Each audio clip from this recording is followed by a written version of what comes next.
વેનેઝુએલાના કાર્યકારી રાષ્ટ્રપતિ ડેલ્સી રોડ્રિગ્સ ભારતની યાત્રાએ આજે પ્રધાનમંત્રી નરેન્દ્ર મોદી સાથે કરશે દ્વિપક્ષીય વાર્તા.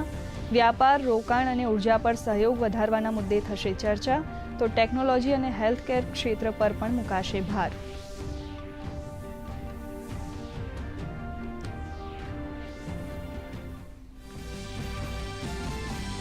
કેન્દ્રીય ગૃહમંત્રી અમિત શાહ મેઘાલયના પ્રવાસે આજે શિલોંગમાં ઉત્તર પૂર્વીય પરિષદના 73મા પૂર્ણ સત્રની કરશે અધ્યક્ષતા.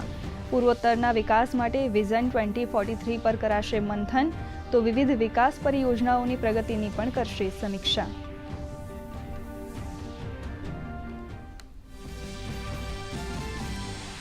બિહારના મુઝફ્ફરપુરની પ્રસાદ હોસ્પિટલમાં ભીષણ આગ લાગતા અફરાતફરીનો માહોલ. 3 દર્દીઓના કરુણ મોત, 15 લોકો ઘાયલ, કેટલાક લોકોની હાલત ગંભીર. આઈસીયુ વોર્ડમાં વહેલી સવારે શોર્ટ સર્કિટને કારણે લાગી આગ.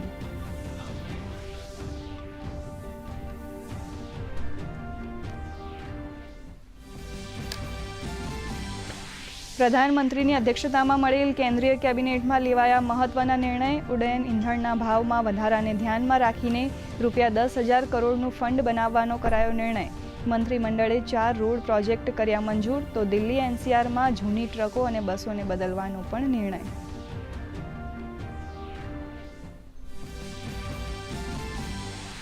સ્માર્ટ અને સેફ ગુજરાત મિશન અંતર્ગત રાજ્ય સરકારનો મહત્વનો નિર્ણય. મંત્રીમંડળે ગુજરાત વાયર ફ્રી સિટી મિશનને આપી મંજૂરી. 17 મનપા અને 151 નગરપાલિકાઓમાં પ્રારંભિક તબક્કામાં મંજૂરી, તો દેશમાં સૌપ્રથમ ગુજરાતમાં સર્વિસ કમિશનરેટ થશે કાર્યરત.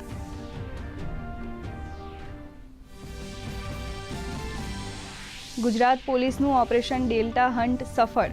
એક જ રાતમાં ઝડપાયા 362 બાંગ્લાદેશી ઘૂસણખોર. 700થી વધુની પૂછપરછ ચાલુ. ગૃહ રાજ્યમંત્રીએ કહ્યું, હાલમાં સંપૂર્ણ ડેટા ચકાસણીની પ્રક્રિયા ચાલુ, તો ગેરકાયદેસર લોકોને આશરો આપનાર સામે પણ થશે કાર્યવાહી.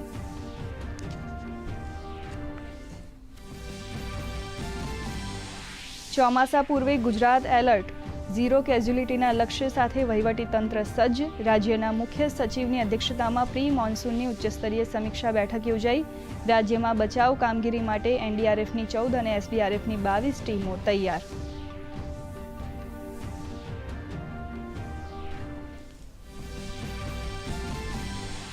ગુજરાતમાં આગામી 6 દિવસ ભારે પવન અને ગાજવીજ સાથે વરસાદની આગાહી. બનાસકાંઠા અને સાબરકાંઠામાં કરા સાથે વરસાદની શક્યતા, તો થોડા જ કલાકમાં કેરળમ પહોંચશે ચોમાસું.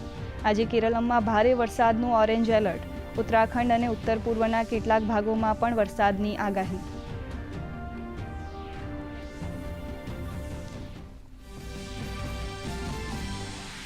અમેરિકી સંસદમાં ટ્રમ્પને મોટો આંચકો. પ્રતિનિધિ સભાએ ઈરાન યુદ્ધ નીતિને રોકવા માટેનો ઠરાવ કર્યો પસાર, તો ઇઝરાયલ અને લેબનોન યુદ્ધ વિરામ અને પાયલટ ઝોન બનાવવા પર થઈ સહમતિ.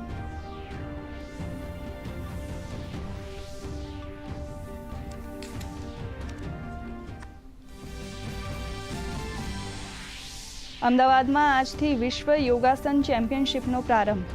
વિશ્વભરના સહભાગીઓ કરશે તેમની શક્તિનું પ્રદર્શન. સ્પર્ધામાં 60થી વધુ દેશોના 400થી વધુ ખેલાડીઓ લઈ રહ્યા છે ભાગ. પ્રધાનમંત્રી નરેન્દ્ર મોદી સાંજે કરશે વર્ચ્યુઅલી સંબોધન.